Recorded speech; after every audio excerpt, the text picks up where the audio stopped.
अस्सलाम वालेकुम स्टूडेंट्स, कैसे हैं आप सब। उम्मीद है आप सब खैरियत से होंगे। आज का जो हमारा टॉपिक है वो है न्यूक्लियन स्कैटरिंग। हमारे पास जब हम न्यूक्लियंस की बात करते हैं, न्यूक्लियन को हमने कैटेगराइज किया था दो पार्ट्स में। एक तो हमने कहा था कि न्यूट्रॉन होते हैं हमारे पास, और सेकंड हमारे पास क्या होता है, प्रोटॉन। ठीक है, इन दोनों को हमने कंबाइंड नेम दिया था न्यूक्लियन का। तो न्यूक्लियन स्कैटरिंग की अगर हम बात करते हैं तो हमारे पास चार तरह की स्कैटरिंग हो सकती है। एक में हमारे पास क्या होगी, न्यूट्रॉन स्कैटरिंग। एक हमारे पास हो सकती है प्रोटॉन स्कैटरिंग।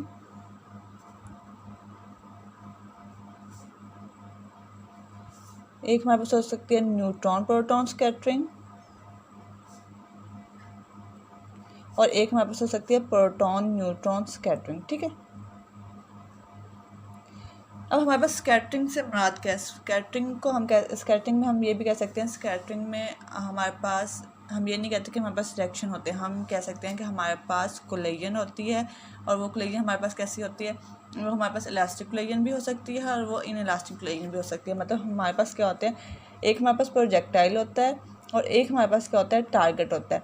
प्रोजेक्टाइल क्या होता है, वह टारगेट से कोलाइड होकर फिर क्या होता है, स्कैटर्ड हो जाता है। उसका कुछ पार्ट स्कैटर्ड हो जाता है और कुछ क्या होता है, वो अनस्कैटर्ड रहता है और वो मूव कर जाता है। ठीक है, तो ये हमारे पास इस तरह से हमारे पास स्कैटरिंग होती है। अब अगर हमारे पास ये जो इंसिडेंट पार्टिकल, मतलब जो प्रोजेक्टाइल है या इंसिडेंट पार्टिकल है, ये कोलिजन के बाद जब स्कैटर होता है और इसकी एनर्जी आफ्टर कोलिजन भी सेम रहती है, तो उस केस में हम कहते हैं हमारे पास स्कैटरिंग क्या है, वो हमारे पास इलास्टिक स्कैटरिंग है। और अगर हमारे पास वो कोलिजन के बाद हमारे पास क्या होती है, उसकी एनर्जी जो पहले थी स्कैटरिंग से पहले, मतलब इनिशियल एनर्जी और फाइनल एनर्जी अगर तो सेम रहती है तो वो हमारे पास इलास्टिक स्कैटरिंग, और अगर सेम नहीं रहती तो उस केस में हम कहते हैं ये हमारे पास इन इलास्टिक स्कैटरिंग है। ठीक है, अब न्यूट्रॉन स्कैटरिंग से क्या हमारा है, न्यूट्रॉन स्कैटरिंग से हमारा ये है कि हमारे पास जो इंसिडेंट पार्टिकल होगा वो भी न्यूट्रॉन होगा, और जो हमारे पास टारगेट होगा, मतलब जिससे वो स्कैटर हो रहा है या जिससे कोलाइड हो रहा है, वो भी हमारे पास न्यूट्रॉन होगा। ठीक है, पीपी स्कैटरिंग से क्या मुराद है, मतलब प्रोटॉन स्कैटरिंग। इस केस में हमारे पास इंसिडेंट पार्टिकल प्रोटॉन होगा और जिसके साथ, मतलब जो टारगेट है जिसके साथ वो कोलाइड हो रहा है, वो भी हमारे पास प्रोटॉन ही होगा। ठीक है, प्रोटॉन स्कैटरिंग से मुराद ये है कि हमारे पास इंसिडेंट पार्टिकल न्यूट्रॉन होगा और हमारे पास जो टारगेट है वो प्रोटॉन होगा। न्यूट्रॉन प्रोटॉन से कोलाइड करेगा और उसके रिजल्ट में हमारे पास क्या आएगा, कुछ रिजल्ट वो स्कैटर्ड हो जाएगा। ठीक है, इसी तरह से हमारे पास प्रोटॉन और न्यूट्रॉन स्कैटरिंग। इस केस में हमारे पास इंसिडेंट पार्टिकल प्रोटॉन होगा और टारगेट क्या होगा, वो हमारे पास न्यूट्रॉन होगा। ठीक है, तो ये हमारे पास डिफरेंट ऑप्शंस हैं। और स्कैटरिंग होती क्यों है न्यूक्लियस में हमारे पास, क्योंकि न्यूट्रॉन और प्रोटॉन एक बहुत ही बहुत ही कम एरिया में बॉन्ड होते हैं, और वो उसमें क्या करते हैं, जब मूव कर रहे होते हैं तो एक दूसरे के साथ कोलाइड भी कर रहे होते हैं, वो एक दूसरे को स्कैटर भी, कोलिजन की वजह से क्या होती है, स्कैटरिंग प्रोड्यूस होती है। तो हम आज ये देख रहे हैं कि ये हमारे पास बेसिकली स्कैटरिंग होती क्या है। ठीक है, अब इसमें हमारे पास अगर हम बात करें, इसमें देखें हमारे पास क्या है, इंसिडेंट पार्टिकल और इंसिडेंट पार्टिकल और टारगेट पार्टिकल हमारे पास सेम है।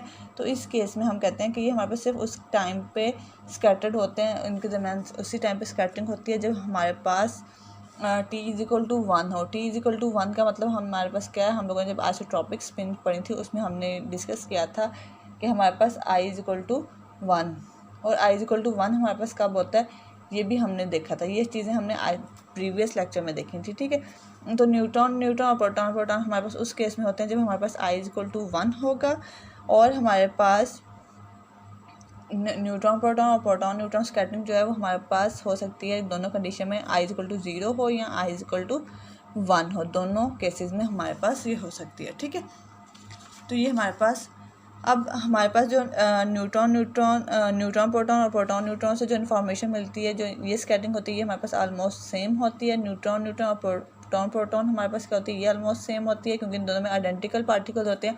आइडेंटिकल पार्टिकल से कोलाइड करता है, लेकिन इसमें जो सिर्फ डिफरेंस होता है ना, वो हमारे पास ये होता है कि प्रोटॉन में हमारे पास क्या होता है, इसमें कॉलम रिपल्शन फोर्स भी होती है स्ट्रॉन्ग न्यूक्लियर फोर्स के साथ साथ। इसमें हमारे पास कॉलम रिपल्शन फोर्स नहीं होती, मतलब जो पोटेंशियल एनर्जी होती है वो हमारे पास पोटेंशियल फोर्स नहीं होती, उसको हम काउंट नहीं करते। तो ये हमारे पास इनमें जो एक डिफरेंस सिर्फ ये होता है कि प्रोटॉन स्कैटरिंग में हम कॉलम इंटरेक्शन को भी काउंट करते हैं। ठीक है, लेकिन अगर हम न्यूक्लियर फोर्स की बात भी यहाँ पे बात करें तो न्यूक्लियर फोर्स क्या होती है, वो हमारे पास चार्ज इंडिपेंडेंट होती है, तो उसमें हम वो काउंट नहीं करते। ठीक है, अब हम पहले डिस्कस करें न्यूट्रॉन प्रोटॉन स्कैटरिंग।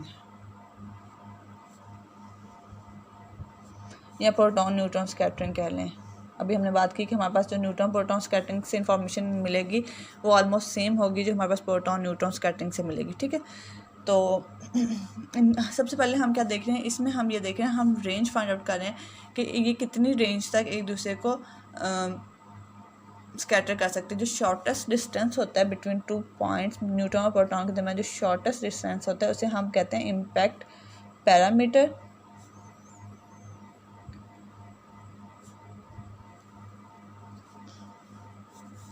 और इसको हम रिप्रेजेंट करते हैं बी से, ठीक है।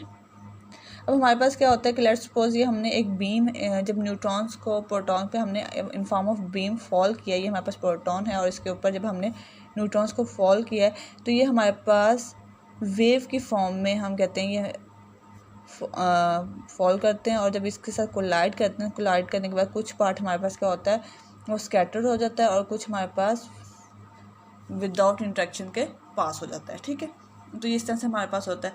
अब इसको जो हम डिफ़ाइन करते हैं वो हम लेजेंडर पॉलिनोमियल से डिफ़ाइन करते हैं। वो हमारे पास क्या होता है, वो हमारे पास पी एल कॉस थीटा के इक्वल होता है। अब हम बात कर रहे हैं neutron proton scattering at low energies, और लो एनर्जीज के लिए हमेशा एल हमारे पास क्या होता है 0 होता है। तो हमारे पास इसके ऑर्डर क्या आएगा, इसका ऑर्डर हमारे पास आएगा पी नॉट कॉस थीटा का, ठीक है।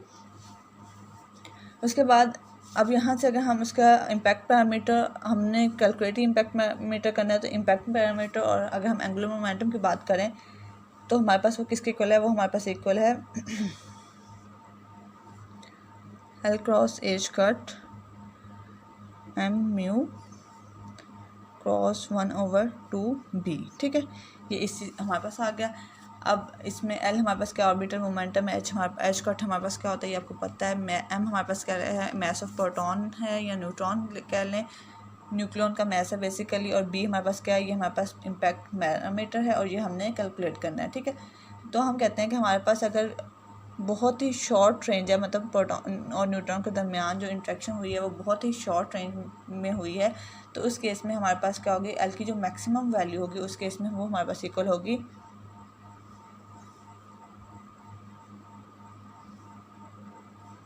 एल को हमने कहा एल की जो मैक्सिमम वैल्यू है फॉर शॉर्ट रेंज वो हमारे पास किसकी इक्वल आ गई 2h, ठीक है। शॉर्ट रेंज के लिए हमने बी नॉट चूज़ किया है, और हमारे पास जो वैल्यू हम काउंट कर रहे हैं लो एनर्जीज पे वो हम कहते हैं वो हमारे पास एल क्या है, वो हमारे पास 0 के इक्वल है, और जो हमारे पास लो एनर्जीज़ हैं वो हमारे पास आती हैं from about 1 mega electron to 10 mega electron volt, ये हमारे पास शॉर्ट रेंज में आती हैं, ठीक है। तो यहाँ से अगर हम बी नॉट कैलकुलेट करें तो बी नॉट हमारे पास आता है 3 क्रॉस 10⁻⁻15 मीटर। तो अगर हम लो एनर्जीज़ की बात करते हैं about 1 to 10 mega electron volt, उस केस में हमारे पास न्यूट्रॉन और प्रोटॉन इस रेंज में इस डिस्टेंस तक एक दूसरे को स्कैटर कर सकते हैं, अप्रोच कर सकते हैं। इस डिस्टेंस से अगर ज़्यादा डिस्टेंस होगा तो वो एक दूसरे को अप्रोच नहीं कर सकते। हाँ, अगर हम उनकी एनर्जीज़ को इंक्रीज़ कर देते हैं तो हमारे पास जो एल की वैल्यू है और जो रेंज है ये भी हमारे पास इंक्रीज़ होता है, ठीक है।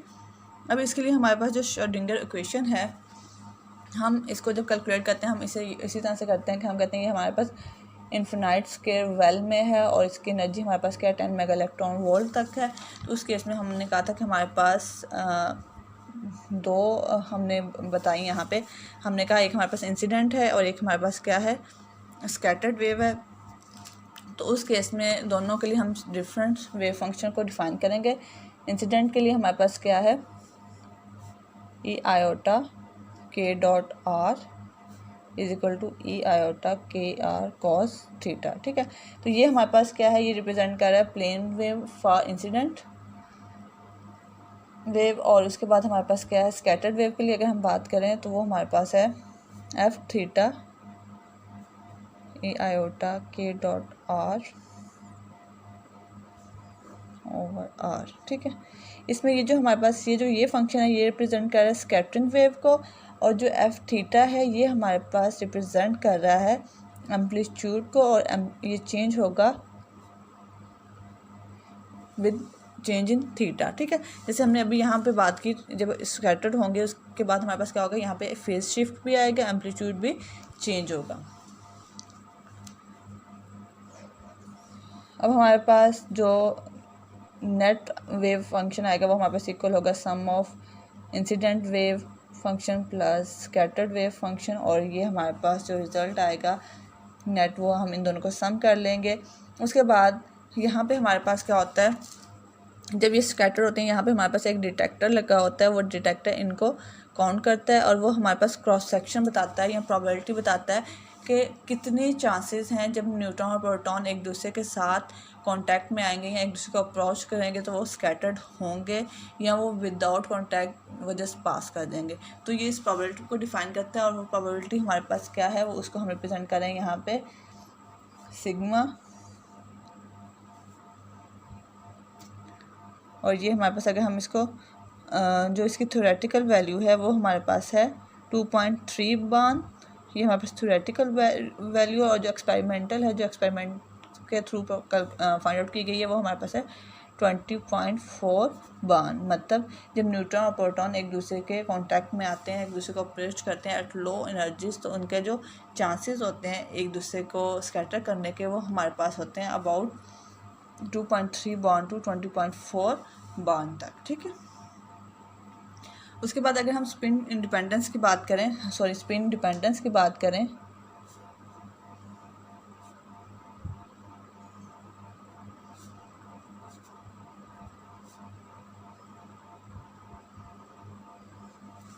तो उस केस में हमारे पास क्या है, अब जब न्यूट्रॉन और प्रोटॉन की आपको पता है स्पिन्स होती हैं न्यूट्रॉन और प्रोटॉन की, यहाँ पे हम न्यूट्रॉन की अगर बात करते हैं तो न्यूट्रॉन में हमारे पास क्या होता है, एक न्यूट्रॉन एक प्रोटॉन होता है। अब न्यूट्रॉन और प्रोटॉन जब एक दूसरे के अप्रोच में आएंगे तो लाजमी नहीं है कि न्यूट्रॉन जो है उसकी स्पिन अप है तो प्रोटॉन की स्पिन भी अप हो, ये हमारे पास पॉसिबिलिटी हो सकती है। यहाँ तो दोनों की पैरेलल स्पिन होगी, यहाँ पर क्या होगी, एक की अप होगी और एक की डाउन होगी, एक प्रोटॉन की अप है न्यूट्रॉन की डाउन है, तो ये हमारे पास क्या होगी, एंटी पैरेलल स्पिन, या हम कह लें न्यूट्रॉन की अप है प्रोटॉन की डाउन है, तो हमारे पास ये पॉसिबिलिटीज़ हो सकती हैं, या तो दोनों की सेम स्पिन होगी कि दोनों की अप है या दोनों की डाउन है, या दोनों की एंटी पैरेलल मतलब एक की अप एक की डाउन। ठीक है, तो ये हमारे पास पॉसिबिलिटी हो सकती है।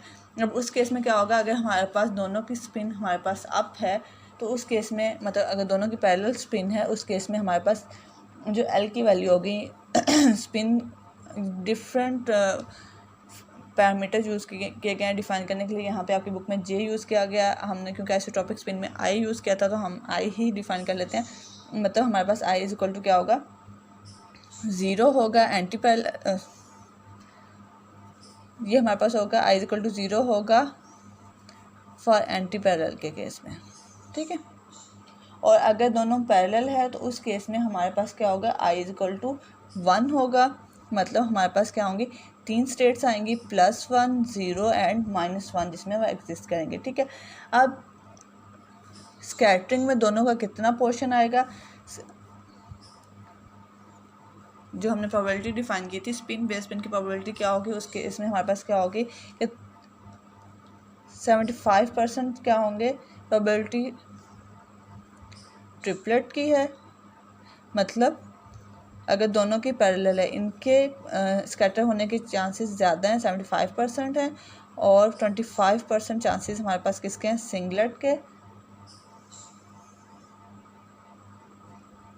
और ये इस तरह से हमारे पास क्या आती है, नेट प्रोबेबिलिटी या नेट क्रॉस सेक्शन आता है।